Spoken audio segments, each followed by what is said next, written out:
ഒരു ദിവസമുണ്ടല്ലോ, ഞാൻ ബൈബിൾ വായിച്ചുകൊണ്ടിരിക്കുന്ന സമയത്ത് എൻ്റെ കണ്ണിലുടക്കിയ ഒരു വചനം ഉണ്ടായിരുന്നു.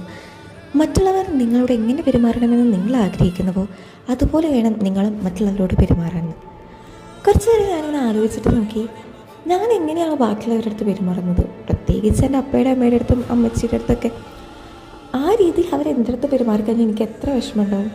അവരോടൊന്നും മാത്രമല്ല, ബാക്കിയുള്ളവരോട് എല്ലാവരോടും തന്നെ ഞാൻ പെരുമാറുന്ന രീതിയിൽ അവരെൻ്റെ അടുത്ത് പെരുമാറിക്കഴിഞ്ഞാൽ ഒരുപാട് കാര്യങ്ങൾ നോക്കുമ്പോൾ ഭയങ്കര സങ്കടമാണ്. കുറേ കാര്യങ്ങൾ ഭയങ്കര സന്തോഷമാണ്.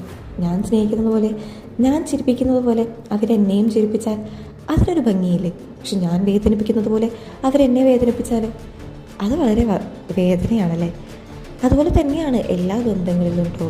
അപ്പയും അമ്മയും മാത്രമല്ല, അമ്മച്ചി മാത്രമല്ല, നമ്മളെ ചുറ്റുമുള്ളവരിൽ എല്ലാവരിലും ഒന്ന് കണ്ടു നോക്കി ഭയങ്കര പെയിൻഫുള്ളും ഭയങ്കര ഹാപ്പിയുമാണ്. അപ്പോൾ ഏത് തരത്തിലുള്ള തിരിച്ചുകിട്ടൽ വേണം നമ്മൾക്ക് എന്ന് നമ്മൾ തന്നെ ആലോചിക്കും.